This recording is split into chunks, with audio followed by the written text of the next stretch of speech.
Think about this for a moment. Right now, before you can legally operate a car in any state in America, you need to study a handbook, pass a written exam, demonstrate that you can actually handle a vehicle during a road test, get your photo taken, pay a fee, and carry a little laminated card in your wallet, proving you've been approved by the government to do something as dangerous as hurtling down a highway at 70-mile-per-hour inside 2 tons of steel and glass. It feels like that's just how it's always been, doesn't it? Like driver's licenses have existed as long as cars have. But here's the thing.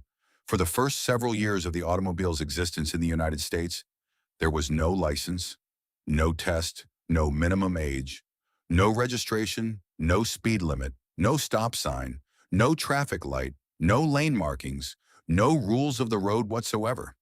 If you could get your hands on a machine with an engine and 4 wheels, you could take it out on the street and drive it wherever you wanted, however fast you wanted, and nobody could say a word about it.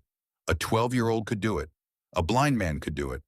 Someone who had never touched a steering mechanism in their life could climb behind the controls of a gasoline-powered buggy and barrel straight into the heart of a crowded city intersection filled with pedestrians, horses, children playing, vendors selling their goods, and streetcars rattling through. And that is exactly what happened over and over and over again. The story of how America went from total automotive anarchy to the licensing system we know today is not just a tale about traffic regulations. It's a story about power, money, public outrage, corporate manipulation, and the fundamental question of who owns the streets. It's a story about how a country that prided itself on freedom had to come to terms with the fact that some freedoms left completely unchecked will kill people. And it did in staggering numbers. So let me take you back to the very beginning, to a time when the automobile was barely more than a curiosity, and the American street belonged not to cars, but to people. To understand why there were no driver's licenses in early America, you first have to understand what streets looked like before the car showed up. If you could step into a time machine and land in any major American city around 1900, you would see something that would look alien to a modern driver.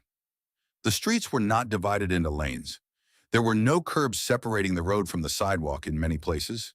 There were no painted lines, no directional arrows, no signs telling you which way traffic should flow. And the reason for all of that was simple. Streets were not designed for vehicles. They were designed for people. For centuries, the street had been a public common. It was where children played. It was where vendors set up their carts and sold food, newspapers, flowers. It was where couples strolled on warm evenings. It was where neighbors gathered to talk. Horse-drawn carriages and wagons shared the space with pedestrians. But they moved slowly, rarely faster than a walking pace, and everyone understood that the street belonged to everyone equally. If you wanted to cross from one side to the other, you simply walked.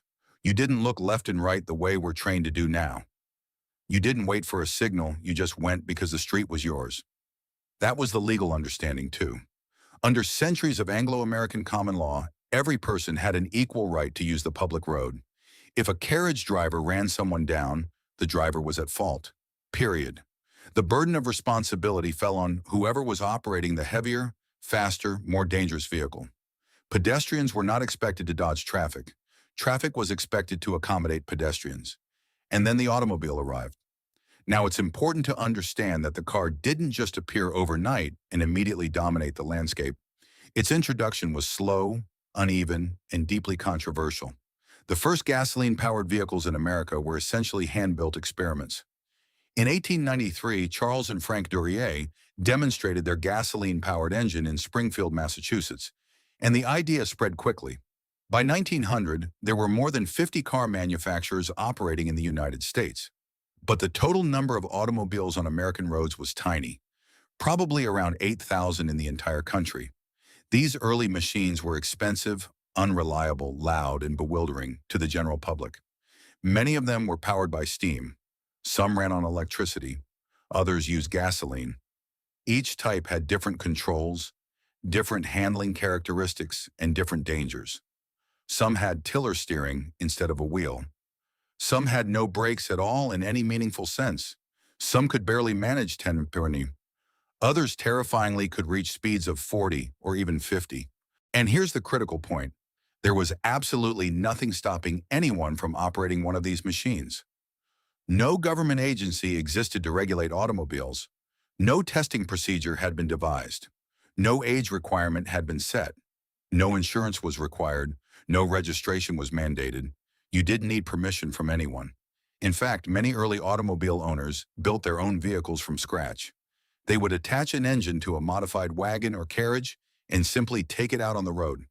If a man in rural Ohio wanted to strap a combustion engine to a wooden cart and drive it to town, that was his business.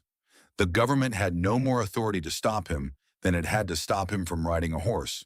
This made a certain kind of sense in the very beginning, when cars were so rare that encountering one was an event worth remarking on. But what nobody anticipated was how quickly the automobile would multiply. And when it did, the consequences were catastrophic. The first recorded automobile accident in the United States happened in 1891 when an inventor named John William Lambert was driving one of America's earliest gasoline-powered vehicles in Ohio City, Ohio. He hit a tree root, lost control, and slammed into a hitching post. Thankfully, nobody was seriously hurt. But that incident, minor as it was, foreshadowed what was coming, because as more cars appeared on the roads, the accidents became more frequent, more violent, and more deadly. The first recorded automobile fatality in America came on the evening of September 13, 1899. A 16-year-old real estate dealer named Henry Hale Bliss was stepping off a streetcar at the corner of West 74th Street in Central Park West in Manhattan. As he turned to help a fellow passenger down from the step, an electric-powered taxicab designated Automobile Number 43 came barreling past. The cab struck Bliss and knocked him to the pavement. Both wheels rolled over his head and chest. He was rushed to Roosevelt Hospital, but the surgeon who examined him said the injuries were too severe. Henry Bliss died the next morning. The driver, a man named Arthur Smith, was arrested and charged with manslaughter. He was later acquitted on the grounds that the death was unintentional. Now think about the details of that incident for a moment. The year is 1899. There are no traffic lights. There are no stop signs. There are no speed limits. There are no lane markings. There is no driver's license. The man operating the taxi cab has never been tested on his ability to drive. He has never been evaluated by any authority. He may have had 5 minutes of experience behind the controls or 5 years. Nobody knows. Nobody checked. And a man is dead because of it. The New York Times headline the next day read simply, "Fatally hurt by automobile." It was the first. It would not be the last. By 1901, Connecticut passed what is generally considered America's first speed limit law, capping automobile speeds at 12 mph in cities and 15 in rural areas. The law wasn't as restrictive as it sounds because most cars at the time couldn't go much faster anyway, and there were only about 400 automobiles on American roads. But within a few years, that number would explode. By 1909, there were 200,000 motorized vehicles in the United States. By 1916, that number had mushroomed to 2.25 million, and by 1920, there were over 8 million registered automobiles on the road. The growth was breathtaking, and the infrastructure, the laws, and the public consciousness could not keep up. It was in this chaotic environment that the very first driver's licenses appeared. In 1903, Massachusetts and Missouri became the first two states to require that drivers carry a license to operate an automobile. But let me be very clear about what these early licenses actually were. They were not what you think of when you hear the word license today. There was no test. There was no exam. There was no evaluation of any kind. You simply walked into a government office, paid a small fee, and they handed you a piece of paper with your name on it. That was it. The license was essentially an identification card. It proved that you had registered as a driver. It said nothing, absolutely nothing, about whether you were actually capable of driving. Also in 1903, New York began requiring what it called an operator's certificate for motor vehicles. The cost was $1 and you had to carry it while driving. But again, no test, no demonstration of skill, no proof of competence. You just paid your dollar and you were officially a licensed driver. The certificate was more like a receipt than a qualification. The first woman to receive a driver's license in the United States was Anne Rainsford French Bush, who got hers in 1900. Life magazine reported decades later that she never even got a dent in any of her vehicles, which frankly puts her ahead of most drivers even today. But for the vast majority of American states, even this bare minimum requirement of carrying a license didn't exist for decades. In 1909, Pennsylvania became the first state to set a minimum age for driving, establishing it at 18 years old. Before that, there was literally no age requirement anywhere. A 10-year-old could operate an automobile, and some did. But Pennsylvania's age restriction was the exception, not the rule. Most states did nothing. Meanwhile, the streets were descending into chaos. Picture what it was like to navigate an American city in, say, 1910. There are no stop signs. The first stop sign wouldn't appear until 1915 in Michigan, and it looked nothing like the red octagon we know today.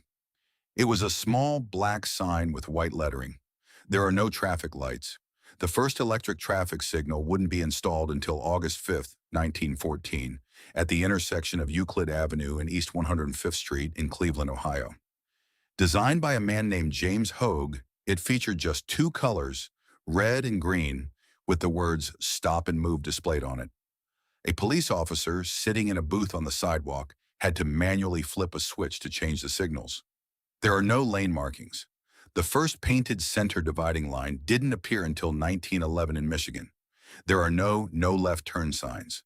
The first one wouldn't show up until 1916 in Buffalo, New York.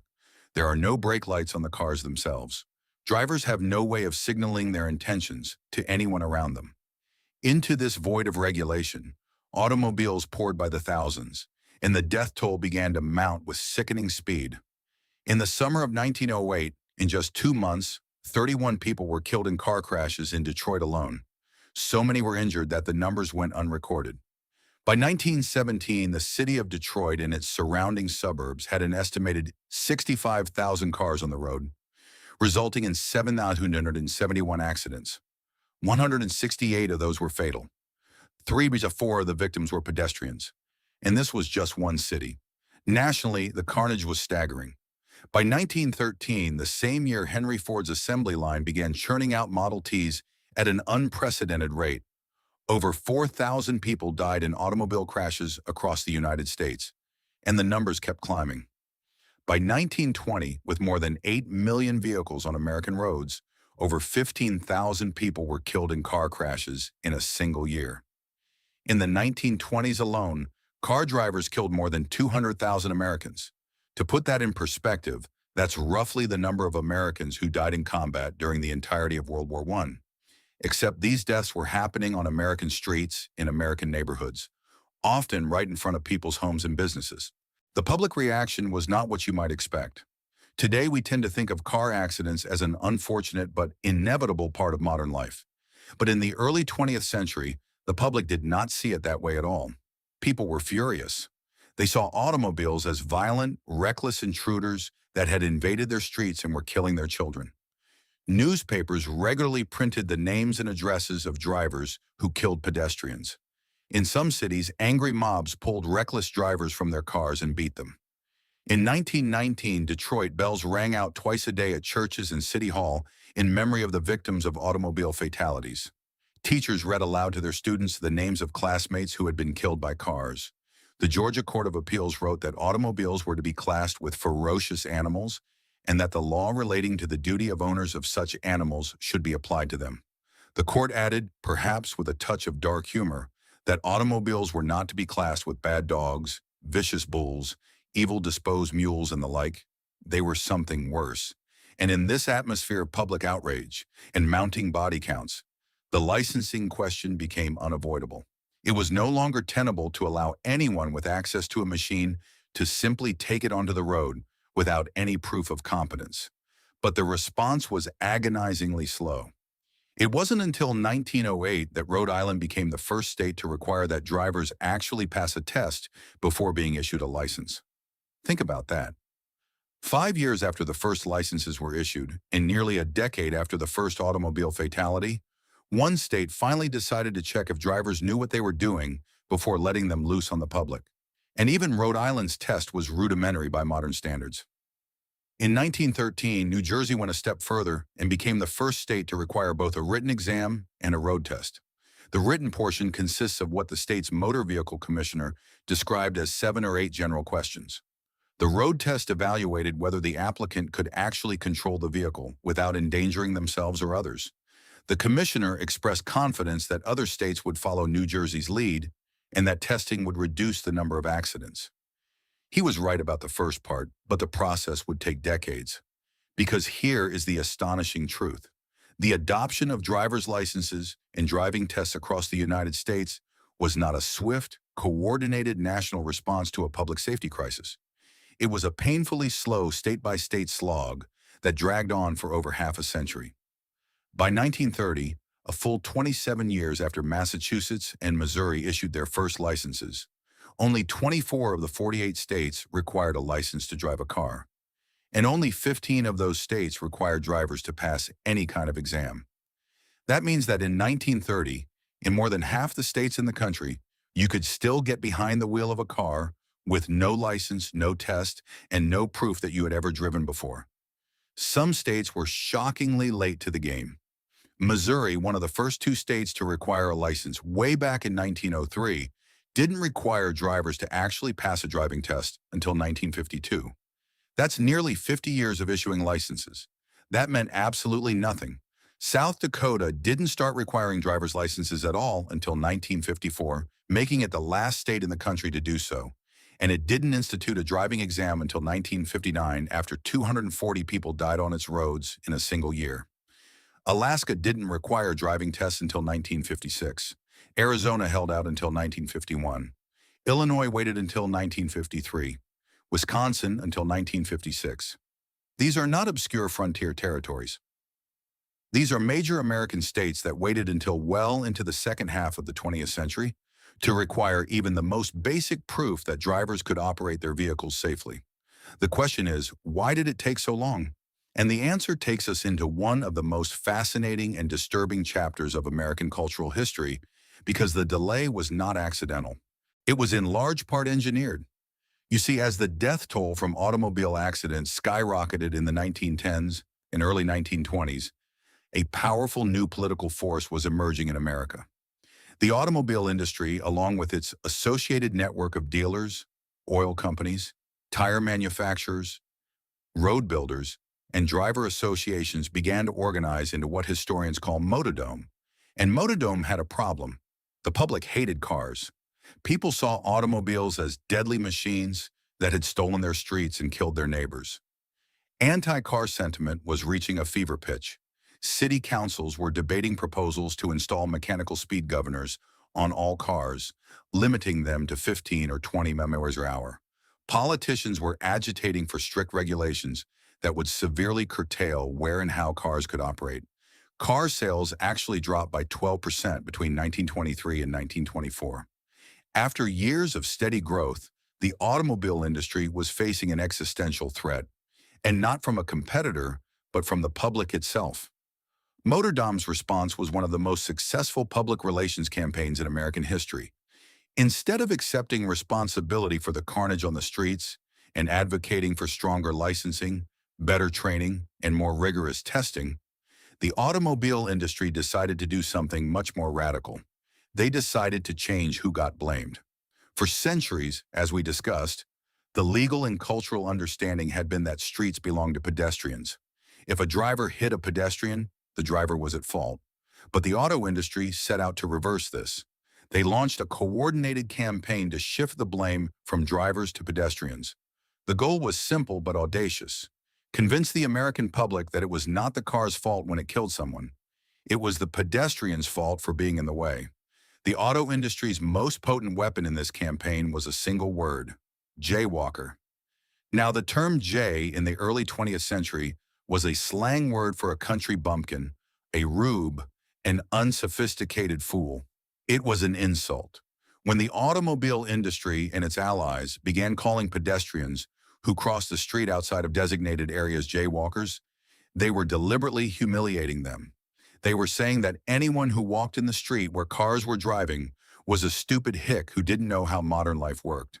The campaign was shockingly comprehensive. The National Automobile Chamber of Commerce has distributed free accident statistics to newspapers, carefully framed to shift responsibility from drivers to pedestrians. Auto clubs produced cards and handed them to Boy Scouts to distribute on street corners, warning pedestrians to cross only at designated crossings. At public safety events, actors dressed in outdated rural clothing were mocked as jaywalkers, with Model Ts jokingly bumping into them while crowds laughed. In the 1922 Detroit Safety Week parade, the Packard Motor Car Company rolled out a massive tombstone float that read, "Erected to the memory of Mr. J. Walker. He stepped from the curb without looking." The campaign worked with devastating effectiveness. Historian Peter Norton, who studied this period extensively in his book, Fighting Traffic, documented how newspaper coverage shifted almost overnight. In 1923, newspapers were almost universally blaming drivers for pedestrian deaths. By late 1924, they were almost universally blaming jaywalkers. Kansas City became the first city to make jaywalking a criminal offense. Los Angeles followed in 1925. Within a few years, the concept had spread across the country. The street, which had belonged to everyone for centuries, was now the exclusive domain of the automobile. Pedestrians were trespassers in their own public space, and this had a direct effect on the licensing debate, because if the problem was pedestrians, not drivers, then there was less urgency to impose strict licensing requirements on drivers. The industry's position was clear. The car was not the problem. The solution was not to restrict who could drive, but to restrict who could walk where. Educate the pedestrians, punish the jaywalkers, build wider roads, and let the cars keep rolling. This is why so many states were able to delay requiring driving tests for decades. The political pressure to do so was being systematically undermined by an industry with enormous financial resources and a genius for public messaging. But the carnage continued, and eventually the laws caught up. Not because the auto industry had a change of heart, but because the numbers became impossible to ignore. Motor vehicle fatality rates in the United States did fall by more than 50% between 1914 and 1930, largely because of the introduction of traffic signals, stop signs, lane markings, and other infrastructure improvements. But the total number of deaths kept climbing because there were simply so many more cars and drivers on the road each year. Let's talk about some of those infrastructure innovations because they are part of the same story. The first electric traffic signal, as I mentioned, was installed in Cleveland on August 5, 1914. It was designed by James Hogg and consisted of 4 pairs of red and green lights controlled manually by a police officer sitting in a booth. It had a buzzer that warned when the signal was about to change. The Cleveland Automobile Club declared that it was destined to revolutionize the handling of traffic in congested city streets, and they were right. But even this innovation was incomplete. Switching directly from green to red was dangerous because cars already in the intersection had no time to clear out. It wasn't until 1923 that an African-American inventor named Garrett Morgan patented a 3-signal traffic light that included a third position, an all-top signal that halted traffic in every direction before the light changed. Morgan had witnessed a severe accident at a Cleveland intersection and understood that the existing 2-light system wasn't safe enough. His design, mounted on a T-shaped pole with red, yellow, and green signals, became the model for the traffic lights used worldwide today. Morgan later sold his patent to General Electric. The first stop sign appeared in Detroit in 1915. It was black and white, much smaller than today's version.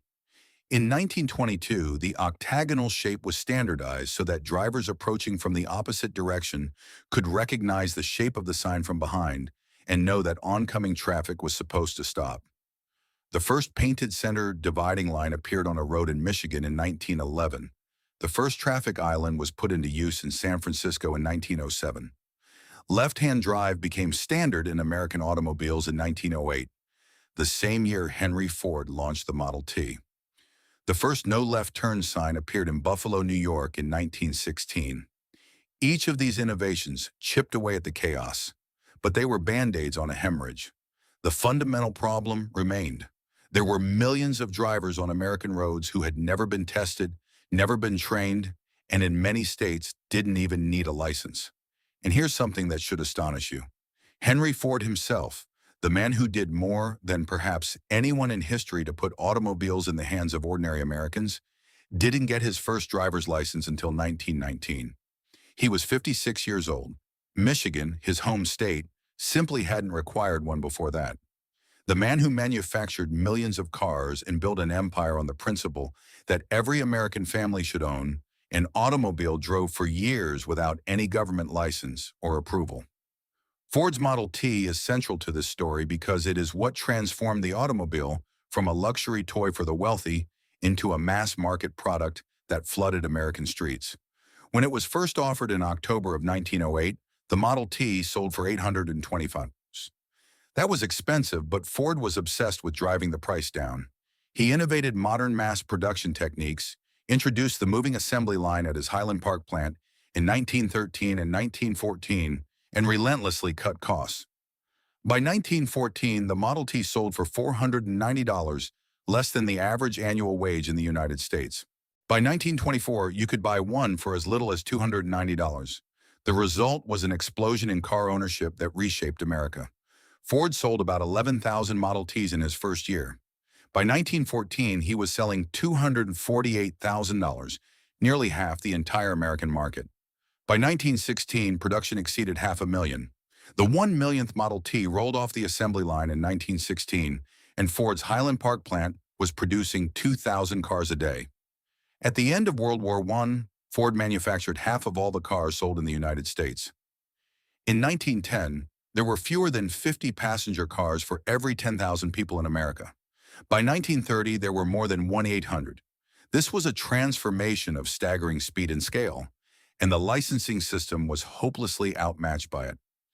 Every year, hundreds of thousands of new drivers were hitting the road, most of them with no training, no testing, and in many states, no license. By the end of the 1920s, 75% of American households owned a car. The automobile had gone from a curiosity to a necessity in less than 2 decades, and the regulatory framework hadn't even caught up to where it needed to be a decade earlier. The gradual tightening of licensing laws through the 1920s, 30s, and 40s was driven not by any grand national plan, but by local responses to local disasters. A city would experience a horrific spike in traffic fatalities. The public would demand action, and the city or state government would reluctantly implement some new requirement, a test here, an age restriction there, a mandatory registration process somewhere else. In 1921, Connecticut dropped the minimum driving age to 16 and implemented an early version of graduated licensing laws. In 1924, New York finally required all drivers to be licensed regardless of the type of vehicle. In 1925, New York introduced the learner's permit, a 3-month temporary license requiring the holder to have a licensed driver in the passenger seat. In the 1930s, standardized driver's education courses were developed. In 1935, Texas issued free licenses that expired after 2 years, with perforated sections that a patrol officer could tear off for each driving violation. But it wasn't until 1954 that South Dakota became the last state to require driver's licenses. And it wasn't until 1959 that South Dakota became the last state to require a driving exam. That means the process of establishing universal licensing and testing in the United States took 56 years from 1903 to 1959. More than half a century. During that time, millions of Americans drove on public roads with no training and no testing. And here is perhaps the most unsettling part of all of this. Even after universal licensing was achieved, the system remained deeply imperfect. Driving tests in many states were notoriously easy. The penalties for driving without a license were often minimal. Enforcement was inconsistent. And the fundamental tension at the heart of the story, the tension between individual freedom and public safety, between the power of the automobile industry and the lives of ordinary people, has never been fully resolved. Today, roughly 230 million Americans hold a valid driver's license, but the percentage of young people getting licenses has been declining steadily for decades. In 1984, nearly 48% of 16-year-olds in the country held a driver's license. By 2018, that number had dropped to just 25.6%. 6%. Around 77% of Americans between 20 and 24 had licenses in 2014, compared to almost 92% in 1983. Something has shifted. The driver's license, which was once a rite of passage, a symbol of freedom and adulthood, has become less central to American identity than it once was. Younger generations cite the cost of car ownership, the availability of ride-sharing services, and their preference for biking, walking, or public transit. But the legacy of those early lawless years remains baked into America's physical and cultural infrastructure. The streets that once belonged to people now belong to cars. The concept of jaywalking, invented by a corporate lobby to protect their product from regulation, is still enforced in most American cities. The sprawling car-dependent landscape of suburbs, highways, strip malls, and drive-thrus was built on the assumption that every American adult would be a driver. And the death toll, while lower per capita than in the early 20th century, thanks to seat belts, airbags, crumple zones, anti-lock brakes, and other safety innovations, remains staggering in absolute terms. In 2023, over 40,000 Americans died in motor vehicle collisions. That's roughly one person killed every 12 minutes, every single day, all year long. As one safety official put it, it's as if a regional jet were crashing every day, and somehow we just accept it. So when you think about the fact that America had no driver's license until 1903, and that it took until 1959 for every state to require a driving exam, you're not just learning a quirky historical fact. You're looking at the foundation of a system that was built in chaos, shaped by corporate interests in slow, walked into existence over more than half a century while hundreds of thousands of people died. The automobile transformed America in ways that are almost impossible to overstate, delivering freedom, mobility, economic growth, and opportunity to hundreds of millions of people. But the price was paid in blood on streets that were taken from pedestrians and given to machines in a process that was neither inevitable nor natural. It was chosen, it was engineered. And we are still living with the consequences. And the question that lingers, the one that never quite goes away, is whether we would have built it differently if we'd known from the beginning what it would cost. Whether we would have demanded licenses sooner, required training earlier, designed our cities around people instead of cars, or whether the same forces that delayed regulation for half a century, the money, the lobbying, the appeal to individual freedom over collective safety, would have won out anyway. Because the truth is, the story of the driver's license is not really a story about cars. It's a story about what happens when a new technology arrives faster than a society can adapt to it. It's a story about who gets to define the rules and who pays the price when there aren't any. And in that sense, it's not just a story about the past. It's a story about right now. If this history of the road has changed how you view the streets beneath your feet, please subscribe and like the video. We are uncovering the hidden layers of the past that shaped our world today. Join us as we dig deeper. The next chapter of history will be revealed soon.